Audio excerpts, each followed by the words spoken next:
Habari got Habari got All right then. So let's read this principle together. And Caitlin, we're waiting for you though. You guys can start reading. No, it's collective. I have no things. It's right here. Here you go. All right. Everybody ready? To build and maintain our community together and make our brothers and sisters' problems our problems and solve them together. And to solve them together. Okay, Mama, the scripture. Oh, it's scripture. The scripture.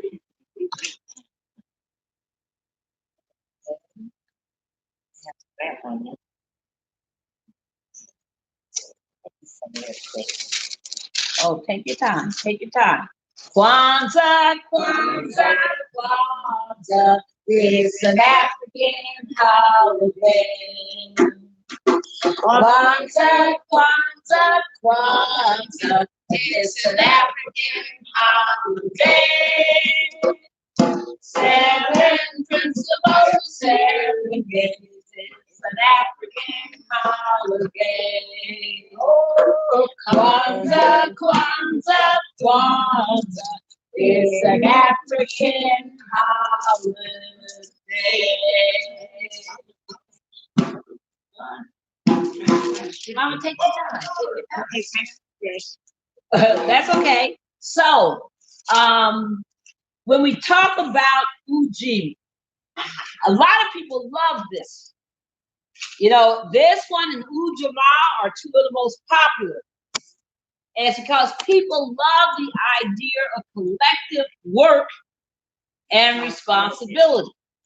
Because one of the things that's true about life is that you're going to have to do some work if you're alive. And you're going to have to work on something. The question is, can you do it collectively? And why does it matter that you're working collectively versus individually?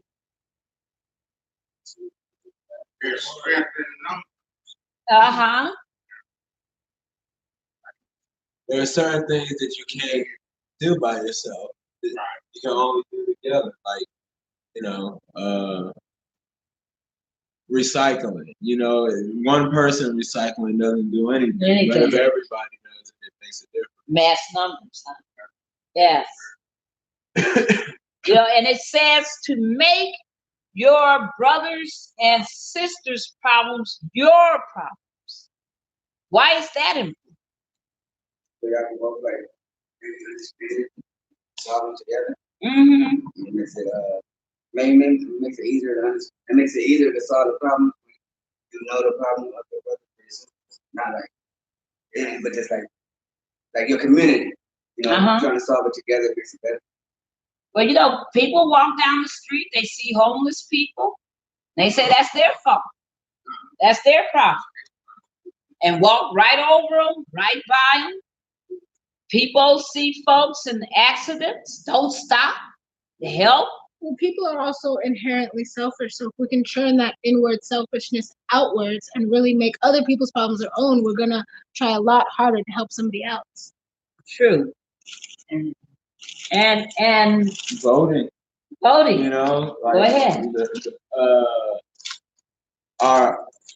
Everybody drives on a road and then it gets a pothole, and then so no one person can fix that pothole. Right. And if no one cares, if everyone just goes a different way, then the problem will just stay the problem forever. Right. Yeah, because you're right. Because some people still gonna have to drive that way. That's just gonna make the pothole deeper and deeper. So yes, unless somebody decided that it can't just be one person decided they're gonna fix it. They would have to tell other people, yes, hey, that pothole. Then maybe someone else might go, maybe you should run for office and try to fix that pothole. And then they would go, well, if I run for office, are you going to tell your family and your friends to vote for me? Because there's no point in me doing it If I'm gonna, and that's just a simple example. People run for office for way more important things, but Yes. that's how it could start. You know, it would be like everyone drives on the road gets the pothole. Everyone's saying the pothole needs to be fixed. One person is a little more into it than everyone else. They go, all right, you need to run for office. He's like, all right, but if I run for office, who's gonna vote for me? They're like, all right, we got you. We're gonna tell everybody to tell everybody. And then we're gonna get this pothole fixed. Also, I wanted to let everyone know that Miss Gina Marie Gordon, our mother, is watching. So speaking of Hey, Gina! Hey, New York City. All Well, right. Elvira, New York. Elvira, New York. Elvira. Yeah. All right now. Yeah, New York. Tell her we grown here. All right, Maryland to New York. Maryland to New York. Yeah. Maryland to New York. Yeah. Tell her we grown people. She said still on the road, actually. Oh, okay. So, yeah, Mama, go ahead and bring your speech. And I was just dipping in. Okay, you all ready for this? Yes. And you all know my eyes, right? Mama, take your time. I hate that. So where are your regular glasses? In my room. Oh, she uses those, so why can't we find your regular glasses? This is not looking good. This look like we're not taking care of Mama. There's no mold going on. No Gucci chocolate. No collective records responsibility. Half our big ain't nothing going on. We just let Mama suffer. This is not good. Wait a minute. Right, this is not good. It's not looking like we got any quality going down. Okay. We're going to read you tonight from Matthew. Yes. In chapter 7. Okay. Judge not, that ye be not judged. Amen. For with what judgment ye judge, ye shall be judged. And with what measure you make, it shall be measured to you again. And why behold thou the mote that is in thy brother's eye, but consider not that began that is in thy own eye? Or how wilt thou say to thy brother, let me pull out the mote out of thy eye, and behold, a beam is in thy own eye? Thou hypocrite! Ooh. First cast out the beam out of thy own eye, and then shall thou see clearly to cast out the mote out of thy brother's eye. Give not that which is holy unto the dogs, neither cast ye your pearls before swine, lest thou tamper them under thy feet, and turn again and render you. Number 7 said, ask and it shall be given. Ye seek and ye shall find. Knock and it shall be opened unto you. For everyone that asks, receives, and he that seeketh, finds, and to him that knocketh, it shall be opened. Or what man is there of you, whom if his son asks bread, will he give him a stone? Or if he asks a fish, will he give him a serpent? If ye then, being evil, know how to give good gifts unto your children, how much more shall your Father which is in heaven give good things unto them that ask him? I read you the 12th chapter 7. 12 verses, chapter 7. Matthew chapter 7. Okay. Can we just appreciate that Grandma Vera finds a specific verse for each night? And that's what she was looking for, that right? Yes. And you know, that's an interesting one, because a lot of people don't help other people because they judge other people. And they're looking at all the other people's faults. Yeah. And saying, well, that's their fault. They didn't do this, they didn't do that. They should have. Their parents didn't do this, they didn't do that.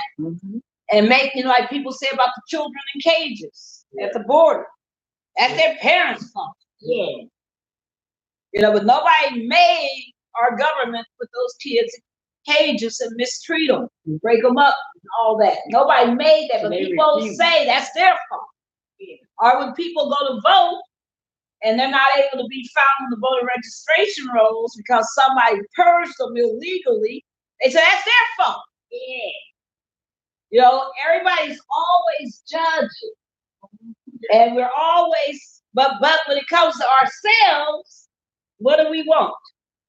We want that same, we want everyone to go do a deep that. dive into the circumstances of why it happened, how we got to be this way.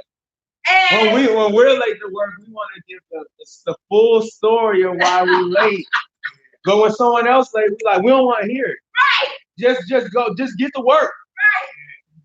Right, if you're going to have a job next week. One of the things, so that verse was so appropriate because it's about making sure that when it says, when that principle talks about making your brothers and sisters' problems our problems, it really means trying to figure it out.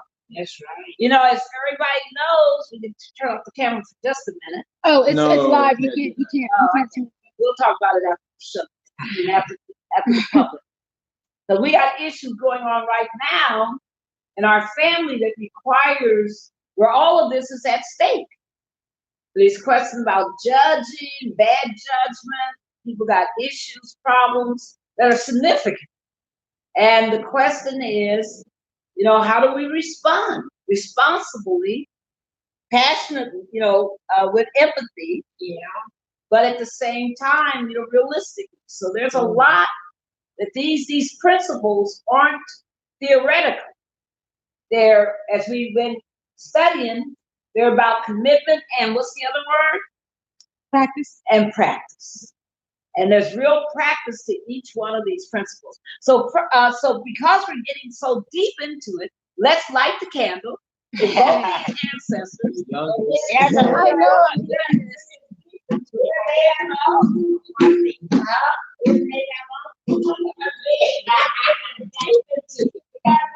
That verse is good. The verse got us going. That verse was good. And also, my mom commented that she waved back at everyone. All right, Barbara. Okay, we're good. Yeah. So we got this one. Had a weird idea. When we say the ancestors, we should say some who are like specifically towards collective working responsibility. Oh, that's a great idea, Justin. Well, Justin, when we do that. No, you're the youngest. We got like. I know, but can you? But when we do that, but we had talked about you actually. Okay, I'll do the ancestor part. And, okay. And we'll like pick somebody who is like famous or like pick like an ancestor who is well known for collective working responsibility. But somebody who really worked with a lot of people to make things work. I got a couple. That brings some new ones to mind. That brings some new ones to mind. Yeah. Somebody that made my problem, their problem, and your problem. Yeah, or somebody who worked with. Yeah, that's a lot. That somebody else knows too. Like Martin King. Yeah, you read my mind. That was crazy. I was about to say that. They fighting for civil rights. All of them that I mentioned. Yeah, but they made their problem our problem. But that means that when we talk about the artists, though, it's got to be artists who are helping other people. So it can't just be, somebody who's good at their art. It got to be somebody who was helping. And if anyone who's watching has anybody, you can go ahead and comment them down below. Right. And yes, and we'll call out their names. Yes. It's more like it'd be like that's what the part. Okay, everybody. Okay, so Justin, you sure you don't want to do the Tashi Lab? No, you do that and then I'll put the answer. Tashi Lab. Okay. So this one, and what's and this one. Okay, that's what I thought. Now, you know, some people I notice on there say that they go 1, 2, 3, 4, then they come back and do it this way, but we go this way. Okay. Yeah, we do our knorr different than some people. So wait, I gotta say them, right? So everybody, we're gonna say the principles. Everybody's ready. Here goes the cake. Umoja, unity.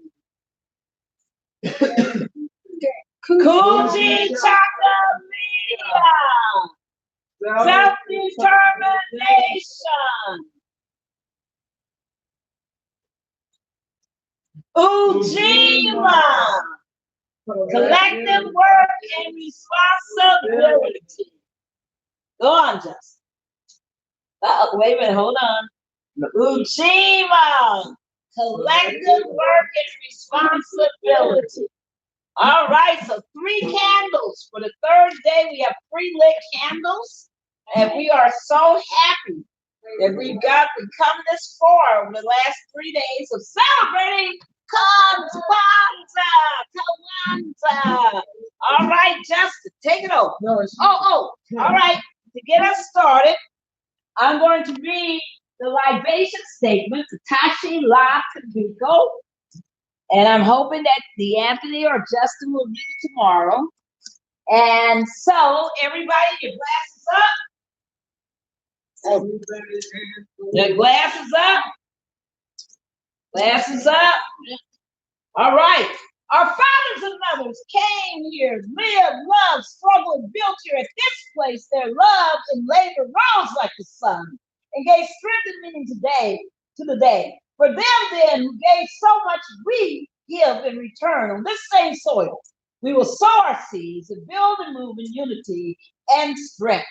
Here too, we will continue their legacy and struggle for liberation on a higher level of human life. May our eyes be done. May our spirit be done. And may the boldness of our life be like the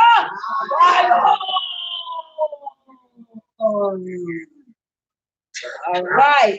And may we remember and honor our ancestors and the legacy they left for as long as the sun and the waters. Happy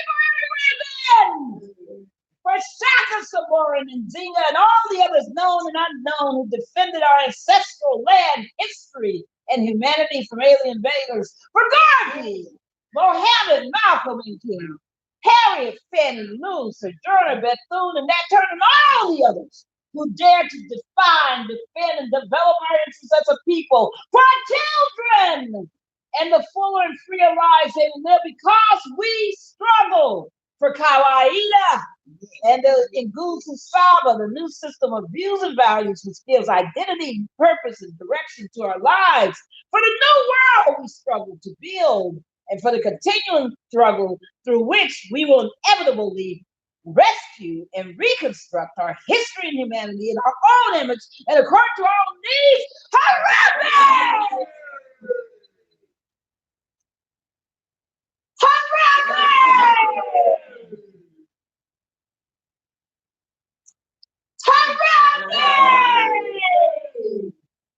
All right, Joe. Oh, good. All right. There you go, Jane.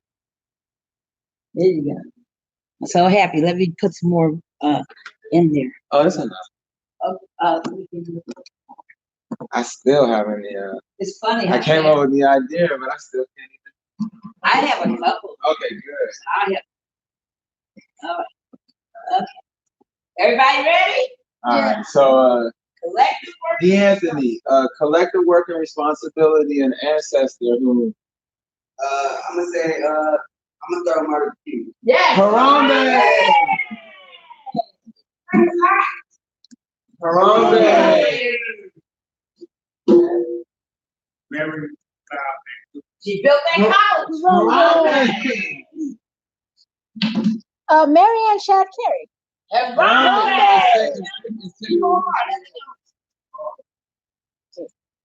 Go ahead, Kate. I have to look her up. She's a Black woman leader who helped to advocate for Black women's rights. Back in the olden days, nobody wanted to respect Black women. What about Jackie Robinson? Yeah. Yes. Harambe. W.E.B. Du Bois, Barry Wright, Overton, Walter Wright, all of those who built the first NAACP. Harambe.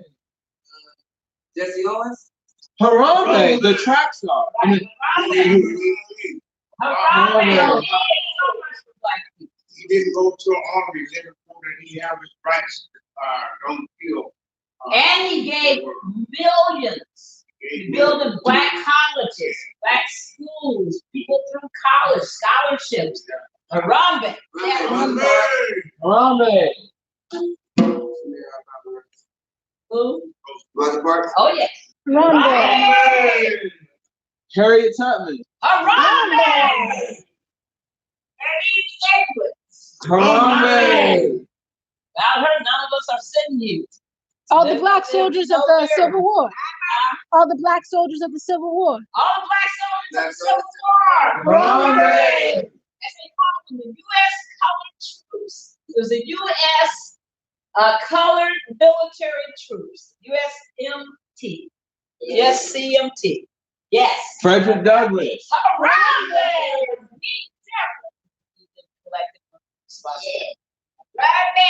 We need two more. Tuskegee. Tuskegee Airmen. The Tuskegee Airmen. We need one more, y'all.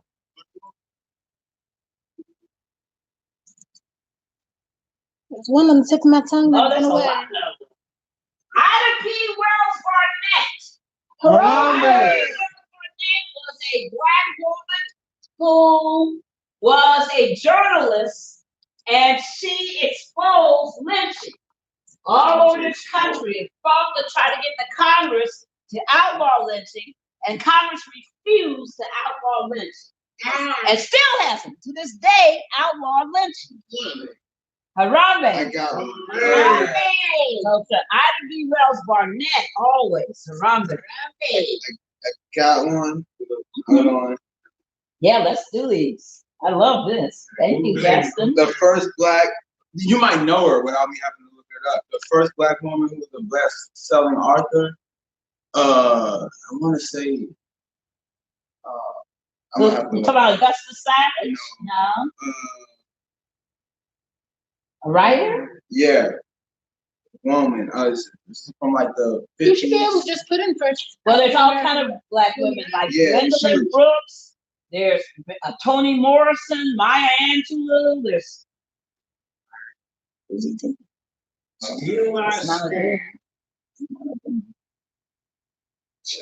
Alice Walker.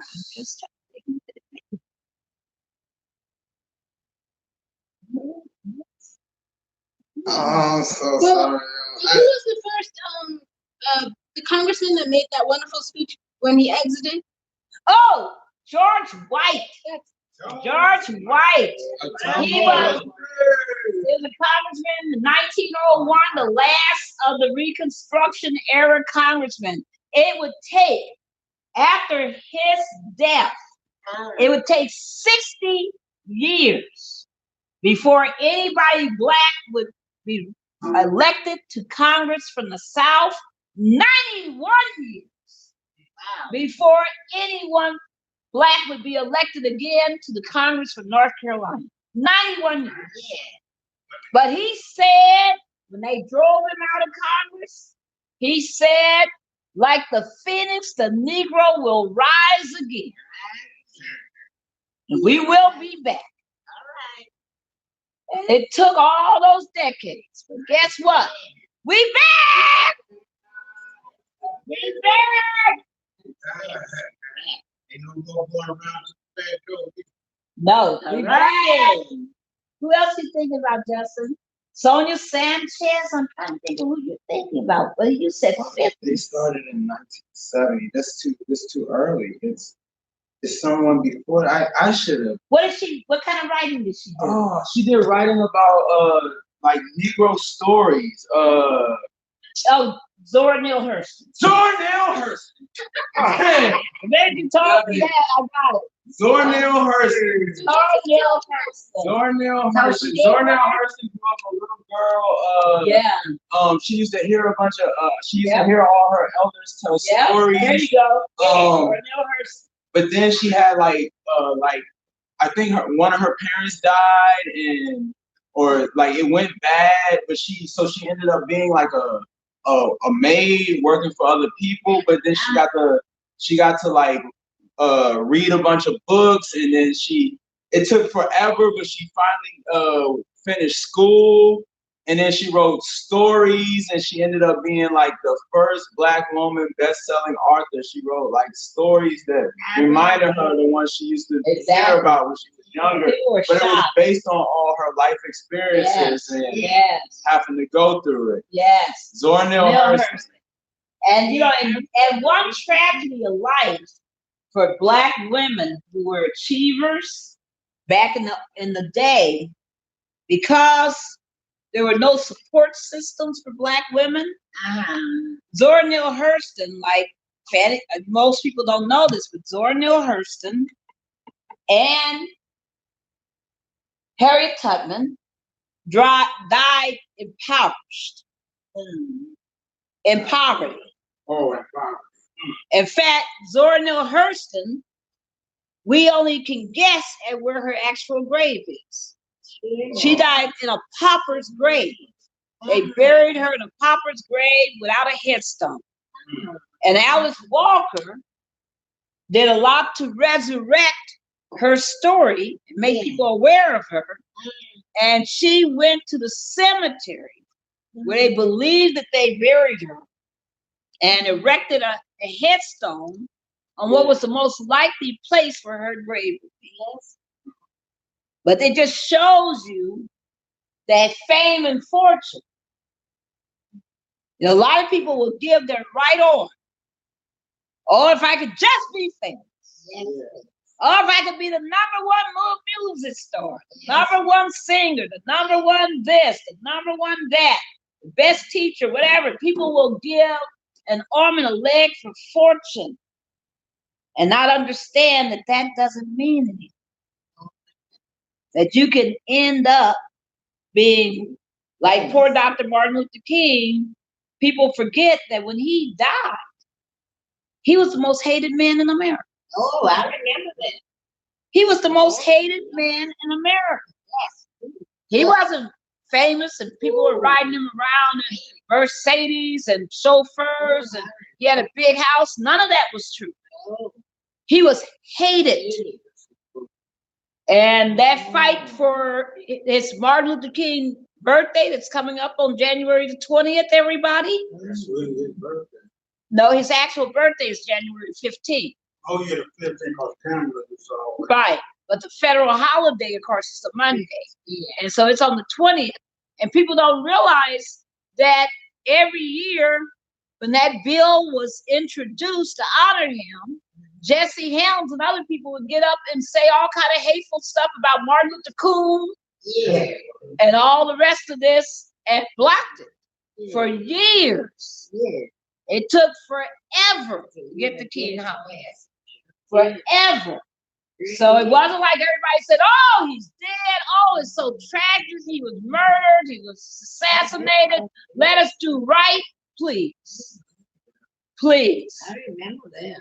They hated on that man. So it's so important for us to remember that when we talk about collective work and responsibility, he made our problems as a Black people his problem. Yes. But he paid a price. Oh, yes. He paid a price. He was trying to solve problems, but he paid a price. John Lewis to this day bears the scars from the beating on the Pettus Bridge in Selma. Yeah.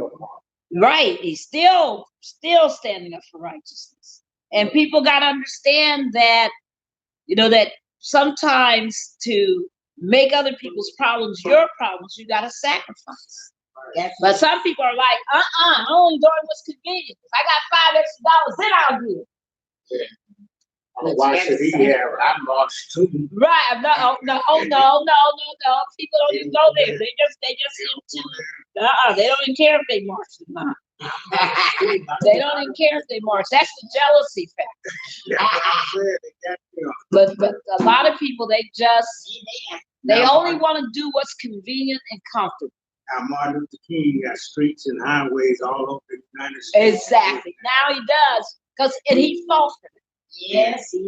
And I just want to remind us that when we talk about collective work and responsibility, we're also talking about sacrifice sometimes. So, Mama, in 2020, what do you want to do for collective work and responsibility? You got 15 minutes. What do I want to do? Yes. And before we get into that, let me read just quickly. Let me read a little bit about collective work and responsibility, what the principle says. I've been doing that every night. I think I should peek in our format. And it says, Yes, Lord. it says, the third principle is Ujima, collective work and responsibility, which is a commitment to active and informed togetherness. Active and informed togetherness. It is also recognition and respect of the fact that without collective work and struggle, progress is impossible. And liberation unthinkable. Moreover, the principle of Ujima supports the fundamental assumption that African is not just an identity, but also a destiny and duty, i.e., a responsibility. In other words, our collective identity in the long run is a collective future. Thus, there is a need and obligation for us as self-conscious and committed people to shape our future with our own minds and hands and share its hardships and benefits together. Ujima, as principle and practice, also means that we accept the fact that we are collectively responsible for our failures and setbacks as well as our victories and achievements. Well, that's a new one. Yeah. Because everybody is the father of success, but nobody is the mother of failure. Never. It's always somebody else's fault. Oh, yeah. Somebody else's fault. Yeah. Not mine. I did do that. But So what's the third rock behind him? Right. But to collectively take responsibility for both accomplishments and failures and setbacks is an important concept. And this holds true not only on the national level, but also on the level of family and organization or smaller units. Such a commitment implies and encourages a vigorous capacity for self-criticism and self-correction, which is indispensable to our strength, defense, and development as a people. And think about it, so many of us are afraid to admit to a failure. We're afraid to admit that we did something wrong. Yeah. We find it hard to apologize. That's a hard word. Yeah. If I offended you, then I'm sorry. Oh, that's you. If I offended you, then I'm sorry. Yeah. But you shouldn't have made me mad. Yeah. You shouldn't been up in my face. Uh-huh. Yeah. I mean, so it's important for us to be able to look at ourselves and be self-critical. Like I said, and I meant it. And when I cleaned out that closet and saw all those clothes, and I've been running around here talking about what I don't have. How I got on my knees and said, "Forgive me, Lord." Because I've been selfish, unthinking, ungrateful. Yeah. Because you've given me everything I needed, and I was not respecting it. That's self-criticism. 'Cause I don't want to be that person ever again. Like I have many people that don't have. Exactly. Don't have anything. Living in cars, living on the streets, living on grace. I saw a couple the other day. I was walking. I'm trying to think of where I was walking. Probably in New York. It was in New York. I was walking in New York City up Broadway. And there were some people on the grates. No, I was walking on Amsterdam. There were some people on the grates. And they looked at me because it was almost as if they were afraid I was going to take their space on the grate. Yeah. I was going to try to, because that grate meant that much to them because it was heat coming through that grate. Oh, that's fine. And it was cold. Yeah, I understand. It was cold. But that's And I was like, it made me, it makes you feel some kind of way. Because no matter what happens, I'm going to go home and be in a warm room, and they're going to still be out in the grate. And so it makes you realize that a lot of times we get self-pitying and we think about what we don't have. yeah. And we don't realize how blessed we are. And because it's collective work and responsibility, making our sisters and brothers' problems our problems, not only are we lucky for what we have, we also can give and help. Yep.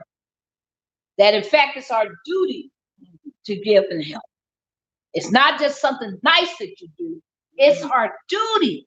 Yeah. Our responsibility to want to do better. I would Okay. like to be better. So, Mama, what do you hope to do in 2020? I hope to, like you say, give. I hope I'll be able to give more than what I've been doing. I look at my closet. Yes. And I see a lot that I could be giving to other people. Amen. And there are so many people that don't have. Woo. And then for me to just have and just push them back. Right. And when somebody would probably like to pull them forward, they had to put some clothes on. Mm-hmm. And I have clothes just laying in the closet from year to year. Mm-hmm. And I could be giving to others. And I used to do give. You did. But I just stopped. You did. But I would like to say and make that I'm going to commitment. I'm going to start next year of giving more. Amen. Amen. Marvin.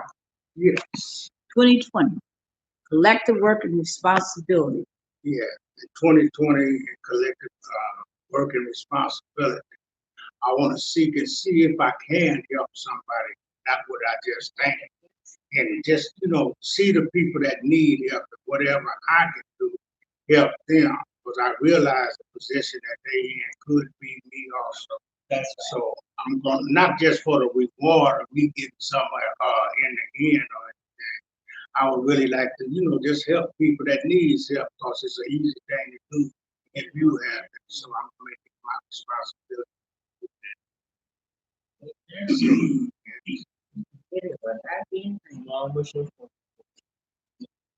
Well, my collective work and responsibility, I've always felt like it's my duty to help make sure we have a good household. To a good household. Oh, a house. To pay the house note, to pay the bills, to make sure that the house is nice, that it's not all raggedy. Oh, yeah. Like getting rid of that coke stove, that cooktop. Yeah. That was embarrassing. Well, I saw D'Anthony threw out the thing I had in my room for all these years. What's that? The thing that was falling apart, but I was keeping my clothes on it. Oh, yes. I had to take it out. Yes. D'Anthony took it downstairs, and then I saw it behind the thing. I was like, nobody even told me that. Yeah, because it's one thing that I really love D'Anthony for doing, and I respect him so much, is that instead of getting down and depressed about everything going on, D'Anthony said, "I'm gonna help make this house look good." Oh, he did. And look what he's done. And do my Jeez, I mean, we needed. The house needed some love Yeah. and attention. and It God needed him. I said, thank you, God. God works in mysterious ways. Doesn't he? Because we needed him. Yes, Lord. I needed his help, and I'm so grateful that we had it. So, Justin, so my collective work and responsibility, and I need everybody's help to help me this year. The number one thing I got to do this year is to work on voting rights. Everything I'm going to do is going to be about voting rights. It means I'm going to be working long hours. It means I'm going to be traveling. It means I'm going to be dealing with a whole lot of stress, a whole lot of people. And I just need everybody in this household to support me, to understand that that's going to be my life. Yeah. Because we got to change.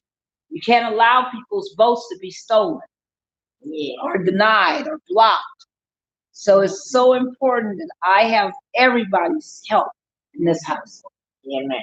Before, unfortunately, it's 5 minutes up, and we need to do the closing statement. But we could do like one more. Okay, go ahead. Nobody. Mine is, I just said, this year, I'm having people, I think probably this one. I want to really start a nonprofit organization too. You know? Really? Yes. Oh, for what? I want to see if I can probably help foster kids. Really? Yeah. See what I can do to help them out. You know, so I've been looking it up, and then I'm trying to find out what can I do to start a nonprofit organization for them, because I know a lot about that. I need to. That's what I'm trying to do this year, as far as that's awesome. So that's what I'm gonna work on. That's awesome. If y'all can help me start that up, that'd be great. I had no idea that was in your heart. Oh yeah, that's been in my heart. I just really I had to get me encouraged. Like, this is what I'm about to do. Wow, that's awesome, Caitlin. I think I'm going to really work on being, like less selfish and more thinking about what other people need and then acting on those needs. You know what I mean? Because I think internally, like, what does Barbara need? And now you just told us, you know what I mean? Because you hold so much and so much weight on your shoulders, and so it's like, what are you going through? And it's good to have these family times where we can see what you're going through. And you say you need support. I want to be able to give that and be able to just, you know what I mean? Like, support everybody else, even though I have all my own craziness going on. Because I don't like it when, a sister or something will say, I understand you're busy, and that's why you can't contact me. Like, that's like, I don't want that. I don't want people to be like, I understand you're busy. That's why you neglect me. Right. Like, I want to be able to be there. Okay. Like, really be there for people emotionally, not just like, hey, I'm here, and then And Justin? Well, for collective work and responsibility, I know me and DeAnthony were talking a lot yesterday, and I want to really try to do all that I can to help him with his music, because I know that he did all that he could to help me with my music. Amen. So this year, whenever he has a new song, like, I'm gonna be like, all right, let me hear it, and like, try to give constructive feedback, and like, yeah. That's a good idea. That's one good one, and we'll talk some more after we blow the candles out. Okay, everybody ready? Strive for discipline. This is the Tashi Latutanana, the Pharaoh statement. Strive for discipline, dedication, and achievement, and all you do. Dare struggle and sacrifice, and gain the strength that comes from this. Build where you are, and dare leave a legacy that will last as long as the sun shines. Practice daily. Umoja, Kujichakamia, Ujima, Ujama, Mia, Kuumba, and may the wisdom of the ancestors always walk with us. May the year's end meet us laughing and stronger. May our children honor us by following our example of love and struggle. And at the end of next year, may we sit again together in larger numbers with greater achievement and closer to liberation and a higher level of human rights. Harambe! Harambe! Harambe!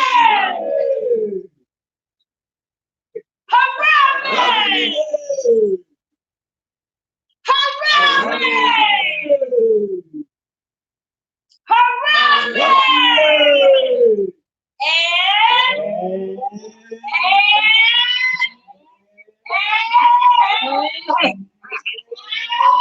Kwanzaa,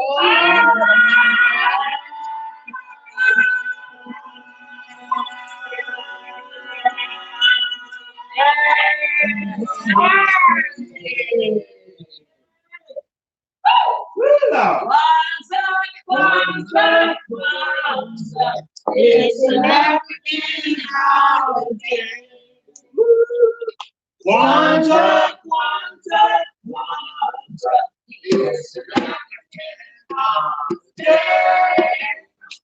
7 principles for 7 days. It's an African holiday. Kwanzaa, Kwanzaa, Kwanzaa. It's an African holiday. Yeah, we did it. Happy Christmas. We did it, day 3. We did it, guys. We ended right at 12. That was awesome. Does anyone want to say a closing word to you? Yes, we got some. Oh, to you too. Hi, thanks everybody for watching. I hope that you learned a lot about Kwanzaa from watching our programs. Everybody does it differently in the household. Don't feel like you got to have a big old table and all the rest of this. You can buy a little Kenora and just, put your candles in there. And it doesn't cost a lot to get the candles, just a little Kenora. You can get those at any African store that sells African products. But guess what? They got them online also. You can buy them at Amazon.com for $17. Or you can find them at thrift shops or whatever. But I just want to encourage people to do it at your own home. And you can go to Kwanzaa ceremonies that are being held throughout your city and your town. Just look up Kwanzaa. And so you don't even have to have stuff at your own home. I just want to encourage everybody to think about the red, black, and the green. The red is for the black is for the green is for, and it's to remind us that throughout the world, we're united as African people by our ancestry and by our destiny. And it's so important that you unite. And as I mentioned before, Kwanzaa, the principles are so deep and so good that people of all races have been adopting Kwanzaa. 35 million people in the world celebrate Kwanzaa. So think about that. It is that popular, that powerful. So let's make sure that tomorrow that you are ready for Kwanzaa, and that tomorrow you celebrate, or today I should say, because it's at the 12, that you celebrate the 4th day, the 4th principle of Kwanzaa, which is Ujima. I just want to say we do have a comment here, and it says, it's from Vinny Cola. Yeah. And he says, I made a comment with regard to Native Americans earlier, which disappeared. I'm spending the holidays on the Standing Rock Sioux Indian Reservation in South Dakota. Yeah. The reference was very cool. Happy Kwanzaa to you folks. Oh, wow. And he watched yesterday's stream as well, and he's a friend, a LinkedIn friend of my mom, Miss Gina Marie Gordon, and he sent her a beautiful message, which she read to Barbara and I, Yes, about the way how he really enjoyed spending Kwanzaa with us and the holiday season. well, Benny, thank you for being at Standing Rock. And I've never had the pleasure and honor of being there to stand with the protesters and to recognize that tomorrow, now it's today, it's a big day for Native Americans because this is the anniversary of Wounded Knee and the anniversary of so many of the massacres of Native American people. So thank you, Benny. Thank you so much for what you're doing. And we talk about respect responsibility. that. That is a great example. Thank you, sir. And thank you guys for watching. Don't forget to like, share, and subscribe and all that YouTuber stuff. And we'll see y'all tomorrow night for another Kwanzaa. All right. Deuces.